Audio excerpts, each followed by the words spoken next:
నమస్తే, welcome to special drive. Operation Sindoor తర్వాత India పాకిస్తాన్లో పరిస్థితులు మునుపటిలా మారే అవకాశం కనిపించడం లేదు. సీమాంతర ఉగ్రవాదానికి పాకిస్తాన్ అందిస్తున్న ప్రోత్సాహాన్ని అంతర్జాతీయ వేదికలపై ఎండగట్టడానికి కేంద్ర సర్కార్ సిద్ధమైపోయింది. అయితే అందుకు ఏర్పాటు చేసిన అఖిలపక్ష బృందాల్లోని పేర్లపై రాజకీయ రగడ రాజుకుంది. పేర్ల ఎంపికను పార్టీలకే వదిలేయాల్సిందని పార్టీలు వాదిస్తుండగా అది పూర్తిగా ప్రభుత్వ నిర్ణయమని కేంద్ర భారతీయ జనతా పార్టీ పెద్దలు చెబుతున్నారు.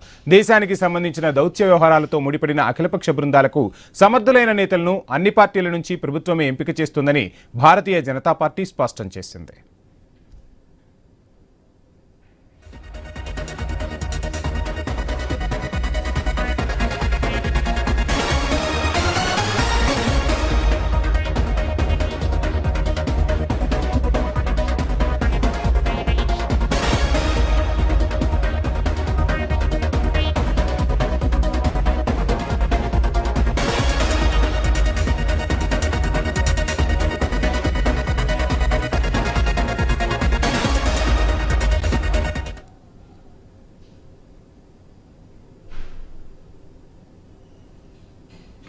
ఇక అంతకుముందు అఖిలపక్ష బృందంలోకి కాంగ్రెస్ ఎంపీలు ఎంపికపై చర్చించారు.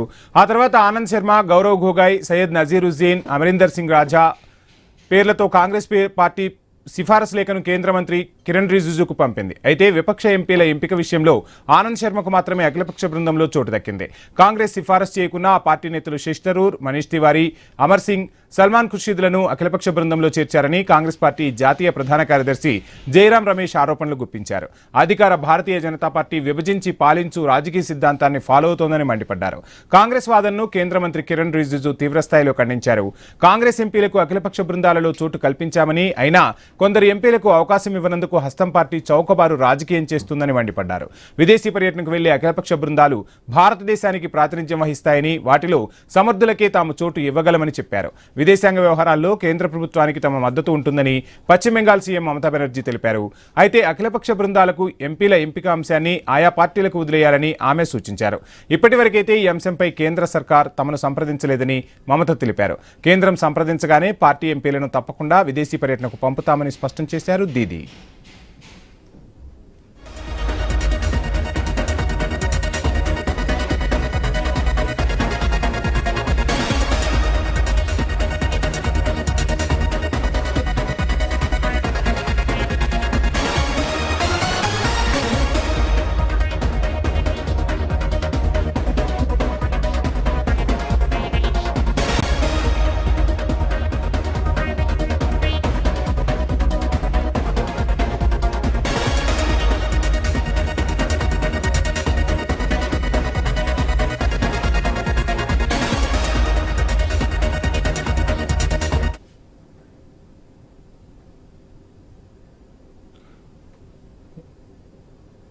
ఇక ఇదే అంశంపై మనతో మాట్లాడేందుకు రెహమాన్ గారు, సీనియర్ జర్నలిస్ట్ మరియు రాజకీయ విశ్లేషకులు, అదేవిధంగా మనం కోటేశ్వరరావు గారు, రాజకీయ విశ్లేషకులు మనకు జూమ్లో సిద్ధంగా ఉన్నారు. రెహమాన్ గారు, కోటేశ్వరరావు గారు, గుడ్ ఆఫ్టర్నూన్ అండి. Good afternoon Vamsi. సార్, చూస్తున్నాం మొత్తంగా అఖిలపక్ష బృందాలు ఒకవైపు విదేశాలకు వెళ్తూ ఉంటే దేశంలోనేమో రాజకీయ దుమారం రేగుతుంది. రెహమాన్ గారు, ఎలా చూడాలంటారు ఈ వ్యవహారాన్ని?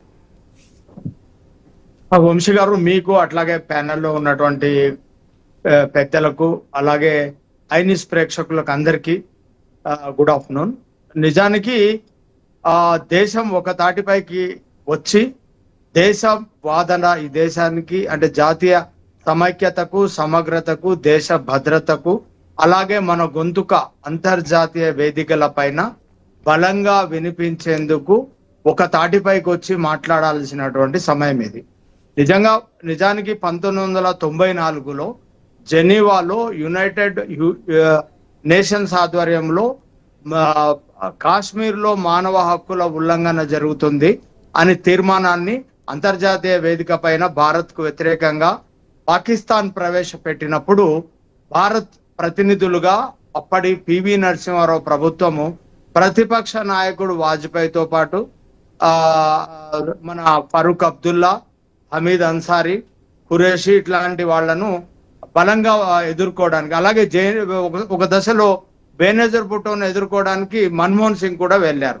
అట్లా బలమైన వాదనను వినిపించడానికి అంతర్జాతీయ వేదికలపైకి వెళ్ళాలనుకున్నప్పుడు దేశంలో రాజకీయాలను పక్కన పెట్టి సరిహద్దు దాటిన తర్వాత మాదంతా ఒకటే వాయిస్, మేమందరము పాలక ప్రతిపక్ష పార్టీలన్నీ దేశం తరపున మాట్లాడడానికి వచ్చామని చెప్పి ఈరోజు యునైటెడ్ నేషన్ లో భద్రతా మండలిలో శాశ్వత సభ్యత్వం కలిగిన దేశాలు, అలాగే భద్రతా మండలిలో ఉన్నటువంటి సభ్యులు, అలాగే వాణిజ్య వ్యాపార రంగాల్లో ఇన్ఫ్లుయెన్స్ చేస్తున్నటువంటి దేశాల దగ్గరకు వెళ్ళి భారత్ వాదనను బలంగా వినిపించడం, అలాగే టెర్రరిజం వల్ల ఆయా దేశాలు ఎదుర్కొంటున్నటువంటి సమస్యలు, ఇప్పటికే చాలా దేశాలు అంటే ఫ్రాన్స్ కానివ్వండి, ఆస్ట్రేలియా కానివ్వండి, ఇంగ్లాండ్ కానివ్వండి, అంటే టెర్రరిజం వల్ల బాధిత దేశాలు, అలాగే లష్కరే తోయిబా, జైషే మహమ్మద్ లాంటి సంస్థలను నిషేధ జాబితాలో పెట్టుకున్నటువంటి అమెరికా, ఇట్లాంటి దేశాల వద్దకు వెళ్ళి మన వాదనల్ని బలంగా వినిపించాల్సినటువంటి తరుణంలో ప్రతిపక్ష పార్టీలను భాగస్వామ్యం చేసేటప్పుడు ఆయా ప్రతిపక్ష పార్టీలకు సంబంధించినటువంటి అధ్యక్షులను లేఖలు రాసి వాళ్ళ ద్వారా పేర్లు తీసుకొని ఉంటే అది ప్రజాస్వామ్యబద్ధంగా ఉండేది. ఇప్పుడు ఇప్పుడు శశి థరూర్కు సంబంధించి ఆయన ఇప్పటికే ఆ పార్టీ నుంచి దూరంగా వెళ్ళిపోయారు. మనము తెలంగాణ రాష్ట్రంలో చూసుకుంటే PSC chairman, account committee chairman గా అరకెపూడి గాంధీ నియమించారు. అరకెపూడి గాంధీ టెక్నికల్ గా బిఆర్ఎస్ సభ్యుడు. అట్లా అంటే ఆయన నియమించింది ఏంటంటే బిఆర్ఎస్ పార్టీ తరఫున మేము పిఎస్సి చైర్మన్ నియమించామని చెప్పినట్టుగా ఉంటది. కాబట్టి ఇక్కడ రాజకీయాల్ని పక్కన పెట్టి వంశీ చెప్పండి.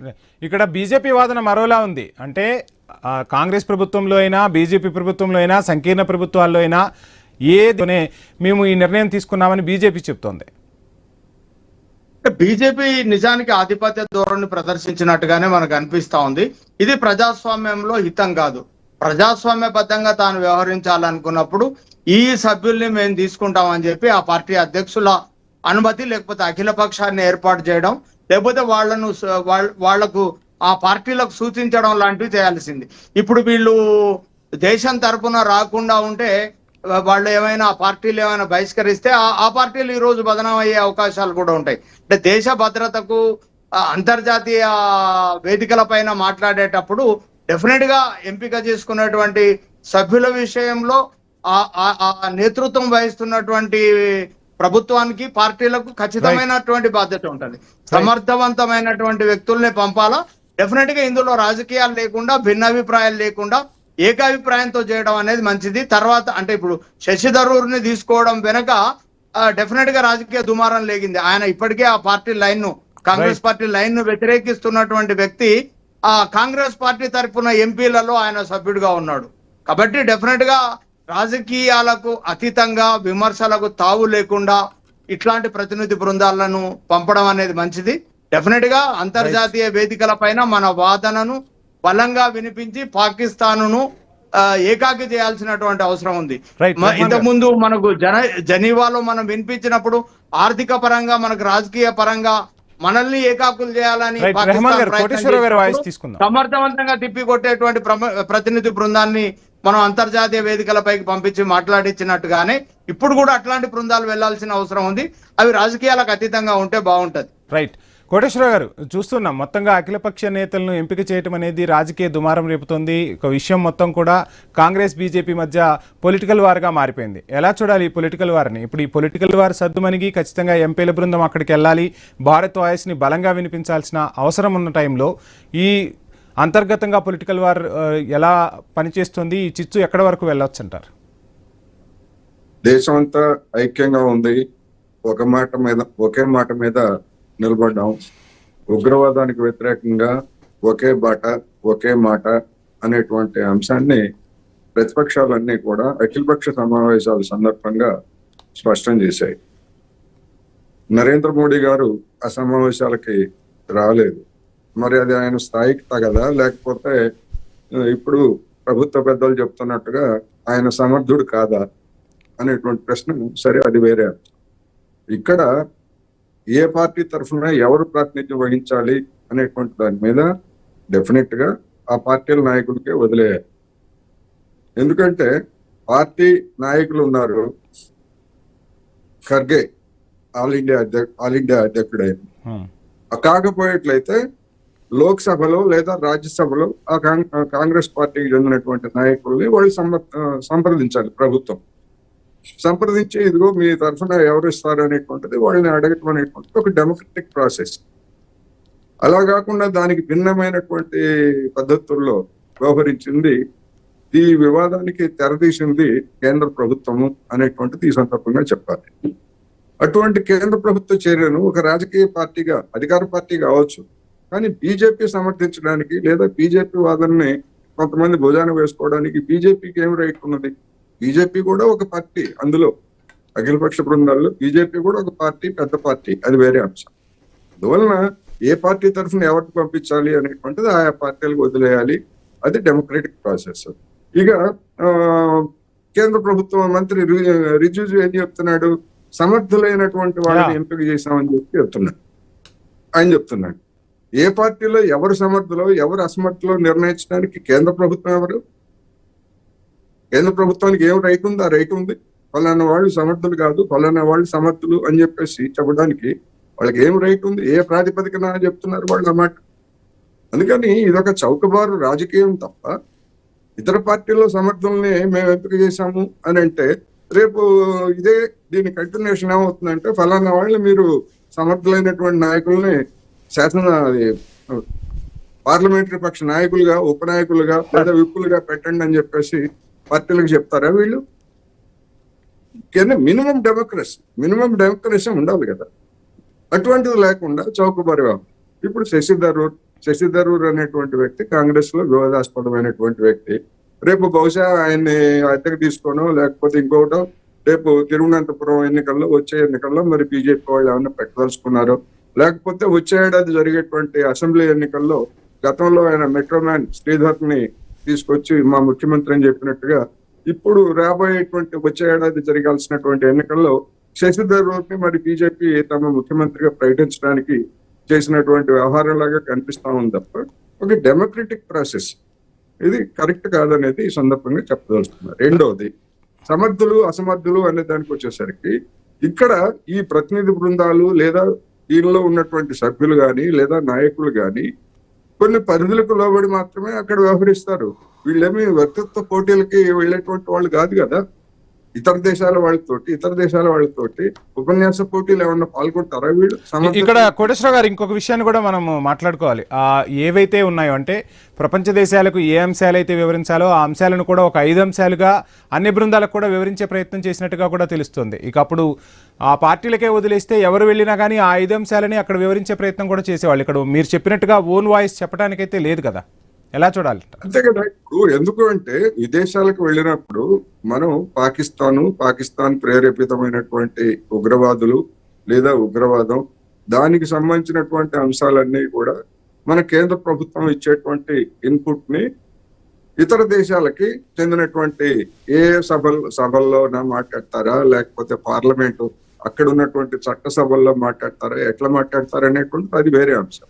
అక్కడ ఆ పారామీటర్స్ వరకు ఆ పరిధి వరకే మాట్లాడతారు తప్ప మిగిలినటువంటి అంశాలన్నీ మాట్లాడకూడదు కదా వాళ్ళకి ఇచ్చినటువంటి గైడ్ లైన్స్ ప్రకారం. అందువలన ఆ మాత్రం సమర్థనలు ఎంపిక చేయలేనటువంటి స్థితిలో ప్రతిపక్షాలు ఉన్నాయా? అందుకని ఇది ఒక చౌకబారు రాజకీయం. ఎందుకంటే ఈ సందర్భంగా ప్రతిపక్షాలు ఇంత సమావేశితంగా అఖిలపక్ష సమావేశాల్లో కానివ్వండి లేదా ఇతరత్ర సందర్భాల్లో ఆపరేషన్ సింధూర్ విషయంలో కానివ్వండి చాలా మెచ్యూరిటీగా ప్రతిపక్షాలు వ్యవహరిస్తాయి అనేటువంటిది బీజేపీ బహుశా ఊహించుండదు. మొత్తం క్రెడిట్ అంతా తానే కొట్టేసుకోవాలి అని అనుకున్న దానికి ఇప్పుడు ఈ ప్రతిపక్షాల వైఖరి అనేటువంటిది మింగుడు పట్టలేదు. అందుకని ఒక చౌకబారు రాజకీయానికి పాల్పడింది అనేది నా అభిప్రాయం. రైట్. రెహమాన్ గారు, చూస్తున్నాం మమతా బెనర్జీ కూడా కీలక వ్యాఖ్యలు చేశారు. ఈ అఖిలపక్ష భేటీ ఏదైతే ఉందో అఖిలపక్ష బృందాన్ని పంపేటప్పుడు ఖచ్చితంగా అన్ని పార్టీలను సంప్రదించాల్సి ఉంది. అలా సంప్రదిస్తే మేమే పేర్లు ఇచ్చేవాళ్ళం కదా, ఎందుకు అలా చేయలేదు అని చెప్పి మమతా బెనర్జీ కూడా కీలక వ్యాఖ్యలు చేస్తూ ఉన్నారు. సో ఎలా చూడాలంటారు మమతా వ్యాఖ్యలు? అంటే ప్రాంతీయ పార్టీలను కూడా సంప్రదించాల్సి ఉందా? అంటే ఇది కాంగ్రెస్ బీజేపీ మధ్య కాదు, దేశంలో ఉన్న అన్ని పార్టీలను సంప్రదించి నిర్ణయం తీసుకోవాల్సిందనేది మమతా అర్థంగా మనం భావించాలంటారా? ఎలా చూడాలంటారు రెహమాన్ గారు? వంశీ గారు, డెఫినెట్ గా ఇంతకు ముందు కోటేశ్వరరావు గారు చాలా చక్కగా చెప్పారు. ఈ దేశంలో ప్రాంతీయ పార్టీలే కానివ్వండి, అవి జాతీయ పార్టీలే కానివ్వండి, ఈరోజు దేశానికి చట్టసభల్లో ప్రాతినిధ్యం వహిస్తున్నాయి. వాళ్లకు బలమైనటువంటి స్థానాలు కలిగి ఉన్నారు, చెప్పుకోదగ్గ స్థాయిలో సభ్యులను కూడా కలిగి ఉన్నారు. దేశమంతా ప్రాంతీయ పార్టీల మయమైపోయింది. ఇప్పుడు ప్రాంతీయ పార్టీలే ఇప్పుడు జేడీయూ కానీ లేకపోతే చంద్రబాబు మీద ఆధారపడి కేంద్ర ప్రభుత్వం నరేంద్ర మోడీ సర్కారు ఎన్డీఏ నడుస్తున్నటువంటి పరిస్థితి చూస్తున్నాం. ఇప్పుడు ప్రాంతీయ పార్టీలని లెక్కలోకి తీసుకోము, ప్రాంతీయ పార్టీలని కౌంట్లెస్ అని మాట్లాడేటువంటి పరిస్థితి ఈరోజు ఎన్డీఏ ప్రభుత్వానికి కూడా లేదు. ఖచ్చితంగా అంటే ఇప్పుడు ఆ పార్టీ తరఫున ఇంతకుముందు కోటేశ్వరరావు గారు అన్నట్టు ఎవరు ఆ పార్టీ తరఫున ప్రాతినిధ్యం వహించాలి, లేకపోతే లోక్సభలో ప్రతిపక్ష నాయకుడు ఎవరు ఉండాలి, ఆ రాజ్యసభకు వాళ్ళ ఫ్లోర్ లీడర్ ఎవరు ఉండాలి కూడా ఇంకా బీజేపీ ప్రభుత్వమే నిర్ణయిస్తే ఇంకా ప్రతిపక్ష పార్టీలకు ఉండే ప్రివిలైజేషన్, వాళ్ళకు ఉండే సార్వభౌమ అధికారాన్ని వీళ్ళు ఎట్లా ప్రశ్నిస్తారు? వాళ్ళు ఏం తినాలి, వాళ్ళు ఏం మాట్లాడాలి అంతా వీళ్ళే నిర్ణయించిన తర్వాత అది అఖిలపక్షం ఎట్లయితుంది? అది ఏకపక్షం అవుతుంది. అఖిలపక్షం అనేటువంటి పేరు పెట్టుకున్నప్పుడు ఆ పార్టీలు ఏం మాట్లాడాలో ఎజెండాకు లోబడి మాట్లాడాలి. ఎజెండా అనేది ప్రభుత్వం ఇస్తుంది, ప్రభుత్వ ప్రతినిధులుగా పోతున్నారు. దేశం దాటిన తర్వాత వాళ్ళకి ప్రతిపక్ష సభ్యులు కాదు. కానీ ఆ పార్టీల మీద ఒక ఆధిపత్య ధోరణిని నరేంద్ర మోడీ సర్కారును ప్రదర్శించి వాళ్ళు ఆ పార్టీలలో ఎవరు సభ్యులుగా కావాలో వీళ్ళే కోరుకోవడం అనేది ఖచ్చితమైనటువంటి అప్రజాస్వామికము, చౌకబారు విధానము. అది ఖచ్చితంగా ఒక ఆధిపత్య ధోరణి. అక్కడి నుంచి ఎవరు రావాలో మేమే చెప్తాం, మా దగ్గర నుంచి ఎవరు వెళ్ళాలో కూడా మేమే చెప్తాం అనేది ఒక ఆధిపత్య ధోరణి. అవసరమైతే వాళ్ళకి శిక్షణ ఇవ్వండి, అది వేరే విషయం. కానీ డెఫినెట్ గా ఆయా పార్టీల మీద ఒక ఆధిపత్య ధోరణి ప్రదర్శిస్తూ ప్రభుత్వానికి సహకరించాలి, ప్రతిపక్షాలు సహకరించాలి, ఒక గొంతుగా వెళ్ళాలి అని చెప్పి మాట్లాడడం, ఒకవైపున రాజకీయాలు చేస్తూ ఎవరు ఉండాలో వీళ్ళే నిర్ణయిస్తూ తర్వాత ఐక్యతను కోరుకోవడం అనేది ఇది అనైక్యత చర్యగానే కనపడతా ఉంది. డెఫినెట్ గా దీన్ని సరిదిద్దుకుంటే మంచిది. ఎందుకంటే మనం సింధూర్ ఆపరేషన్ మొదలు పెట్టేటప్పుడు డెఫినెట్ గా అఖిలపక్షం పెట్టుకున్నాం. దేశంలో ఉన్నటువంటి అన్ని రాజకీయ పార్టీలు మద్దతు ఇచ్చాయి. ఆపరేషన్ సింధూరు కాల్పుల విరమణ చేసేటప్పుడు కూడా అఖిల పక్షాన్ని ఏర్పాటు చేసుకొని ఉంటే అది మరింత ప్రజాస్వామికంగా ఉండేది. దేశ ప్రజల తరపున ప్రాతినిధ్యం వహిస్తున్నటువంటి మనది డెఫినెట్ గా ప్రాతినిధ్య ప్రజాస్వామ్యం కాబట్టి, పరోక్ష ప్రజాస్వామ్యం కాబట్టి, ప్రజలు అంటే ఎవరంటే చట్టసభల్లో ప్రాతినిధ్యం వహిస్తున్నటువంటి సభ్యులు. వాళ్ళ అభిప్రాయాల్ని కూడా పరిగణలోకి తీసుకొని కాల్పుల విరమణ చేసి ఉంటే కూడా బాగుండేది. కాస్త అప్రజాస్వామికంగానే వ్యవహరించారనేటువంటి భావన ప్రజల్లో కూడా కలిగింది. వంశీ రైట్. కోటేశ్వరరావు గారు, చూస్తున్నాం మొత్తంగా అయితే సరే అఖిలపక్ష బృందం అనేది వెళ్తూ ఉంది, ఖచ్చితంగా అక్కడ దౌత్య విజయం సాధించాలి. మరోవైపు చూస్తే దేశంలో స్లీపర్ సెల్స్ యాక్టివ్ అయిపోయాయి. ఒకవైపు అంతర్గతంగా మనం రక్షణ పొందాల్సిన అవసరం ఉంది. ఇక పాకిస్తాన్తోనే కాదు, ఎక్కడ ఉగ్రముఖులున్నా వాళ్లతో పోరాటం చేయాల్సిన పరిస్థితి ఒకటి ఉంటే మూలాలన్నీ కూడా హైదరాబాద్లో కనిపిస్తూ ఉన్నాయి. నిన్న చూస్తే తెలుగు రాష్ట్రాల్లో కలవరం. ఎలా చూడాలంటారు ఈ స్లీపర్ సెల్స్ పరిస్థితి? ఒక కాలేజీ స్టూడెంట్ ఉన్నాడు, ఒక సెక్యూరిటీ గార్డు ఉన్నాడు, ఒక యూట్యూబ్ బ్లాగర్ ఉన్నారు. ఇక ఆ యూట్యూబ్ బ్లాగర్ గురించి మనం చెప్పుకుంటే పాకిస్తాన్లో సంచరిస్తున్న భారతమ్మాయి, లాహోర్లో సంచరిస్తున్న భారతమ్మాయి, పాక్లో ఉన్న దేవాలయంలో సంచరిస్తున్న భారతమ్మాయి అంటూ ఆమెకి ఎక్కడ లేని ఆదరణ, ఎక్కడ లేని ప్రజల నుంచి కూడా లైకులు, కమెంట్లు. అదేవిధంగా చూస్తే వందే భారత్ రైలు ప్రారంభోత్సవానికి సికింద్రాబాద్ వచ్చి హల్చల్ చేసిన పరిస్థితులు ఇవన్నీ కూడా కనిపిస్తున్నాయి. అసలు ముందు అంటే ఇంటర్నల్గా కూడా ఖచ్చితంగా ఇప్పుడు మనం ఒక ఆపరేషన్ చేసుకోవాల్సిన అవసరం వచ్చింది. ఆపరేషన్ సింధూర్ బయట అయితే ఆపరేషన్ ఇండియా ఏం చేయాలి అనేది కూడా పెద్ద ఎత్తున చర్చకు వస్తుంది. ఏం చెప్తారు సార్? దాని గురించి చెప్పే ముందు ఈ అఖిలపక్షానికి సంబంధించి ఒక చిన్న మాట. రైట్ సార్, చెప్పండి. మన పార్లమెంట్ ని సమావేశపరిచి ఇప్పటి వరకు జరిగినటువంటి పరిణామాలు, ప్రభుత్వం తీసుకున్న చర్యలు, వాటిని వివరించి పార్లమెంట్ వేదికగా ఈ బృందాలు ఈ పర్యటనల గురించి ప్రకటించి ఉంటే మన ప్రతిష్ట ఇంకా పెరిగి ఉండేది. కానీ పార్లమెంట్ సమావేశం జరపడానికి తిరస్కరించారు. గొప్ప ప్రజాస్వామ్యానికి పుట్టినిల్లు ప్రపంచంలో అని చెప్పుకునేటువంటి పెద్దలు ఇంత జరుగుతూ ఉంటే దేశం మొత్తాన్ని ఊపేసినటువంటి పరిణామం, ప్రపంచం మొత్తాన్ని కూడా కదిలించినటువంటి పరిణామం మీద ఏ దేశమైనా ఇలాంటి సందర్భాల్లో పార్లమెంట్ జరపకుండా వివరించకుండా ఉందంటే లేదు. అందుకని అన్డెమోక్రటిక్ ప్రాసెస్ లో వీళ్ళు అనేటువంటిది ఒకటి. ఇక మీరు అన్నట్టు స్లీపర్ సెల్స్ లేకపోతే బ్లాగర్స్, ఇప్పుడు ఇటువంటి వాళ్ళందరూ కూడా హైపర్ యాక్టివ్ గా పాకిస్తాన్ లో అట్లా వెళ్ళి లేకపోతే అటు ఇటు తిరుగుతూ ఉంటే ఇటువంటి వాళ్ళు వీళ్ళకి ఏంటి, వీళ్ళకి ఉన్నటువంటి వెనకాల ఉన్నటువంటి బ్యాక్గ్రౌండ్ ఏమిటి అనేటువంటిది ఏమన్నా ఎప్పుడైనా వీళ్ళు కేంద్ర ప్రభుత్వం కానీ లేదా రాష్ట్రాలు కానీ నిఘా వేస్తున్నాయా? ఎందుకు వేయట్లేదు? వీళ్ళ యాక్టివిటీస్ ఏమిటి? ఒక రాజకీయ పార్టీ అశోక యూనివర్సిటీ ప్రొఫెసర్ ఒక పోస్ట్ పెట్టాడని చెప్పేసి తప్పుడు కేసు పెట్టి అరెస్ట్ చేయడానికి చూపినంత ఉత్సాహం ఇలాంటి వాళ్ళ మీద నిఘా ఎందుకు పెట్టలేదు? అసలు ఇలాంటి వాళ్ళ మీద నిఘా సంగతి దేవుడు పహల్గాంలో, కాశ్మీర్లో తెలుసు, వాళ్ళందరికీ తెలుసు ఎప్పుడైనా ఎక్కడైనా జరుగుతాయి. గడిచినటువంటి 370 ఆర్టికల్ రద్దు చేసిన తర్వాత కూడా ఉదంతాలు జరిగాయని తెలిసి కూడా కనీసమైనటువంటి భద్రత, కనీసమైనటువంటి నిఘా పెట్టినటువంటి వాళ్ళ నుంచి ఈ దేశం సురక్షితమైన చేతుల్లో ఉంది అని చెప్పుకోవడానికి తప్ప నిజంగా సురక్షితమైనటువంటి చేతుల్లో ఉంటే పహల్గాం ఉదంతం జరిగి ఉండేది కాదు. మరి స్లీపర్ సెల్స్ కనుక్కోవడం అంటే అది తేలిక కాదు. నిరంతరమైనటువంటి నిఘా ఉంటే అటువంటి వాటిని కనుక్కోవచ్చు, అది కష్టమేం కాదు. కానీ చేయాల్సిన పని చేయకుండా ఈ జరిగినటువంటి దాని మీద ప్రచారాన్ని, వ్యక్తిగతమైనటువంటి ప్రచారాన్ని, ఎన్నికలకు అవసరమైనటువంటి ప్రచారాన్ని ఏ విధంగా చేసుకోవాలా అనే దాని మీద పెట్టుకున్నటువంటి శ్రద్ధ దేశ సమగ్రత లేదా దీని మన రక్షణకు సంబంధించినటువంటి విషయాల్లో పెట్టడం లేదనేటువంటి మనకి స్పష్టంగా కనిపిస్తా ఉంది. అందువలన డెఫినెట్ గా వీటన్నిటిని గుణపాఠం తీసుకొని ఇప్పటికైనా పార్లమెంట్ ప్రత్యేకమైనటువంటి పార్లమెంట్ సమావేశం ఎందుకని జరుపుడు వీళ్ళు ప్రతి దాన్ని మణిపూర్ దగ్గర నుంచి అన్నిటినీ అవాయిడ్ చేస్తున్నారు, ప్రశ్నిస్తారనేటువంటి భయంతో పారిపోతున్నారు. వీళ్ళు దేశాన్ని రక్షిస్తారంటే అనేది సమస్య. రైట్ సార్, మొత్తంగా అయితే అఖిలపక్ష బృందంలో పేర్లపై అయితే వివాదం రేగుతుంది. దీనికి సంబంధించి కేంద్ర సర్కార్ ఎటువంటి నిర్ణయం తీసుకుంటుందో చూడాలి. ఇక చర్చలో పాల్గొన్న రెహమాన్ గారికి, అదేవిధంగా మన్నె కోటేశ్వరరావు గారికి ఐ న్యూస్ తరపు నుంచి ప్రత్యేక కృతజ్ఞతలు. ఇది ఇవాల్టి స్పెషల్ డ్రైవ్. చూస్తూనే ఉండండి ఐ న్యూస్. Stay tuned.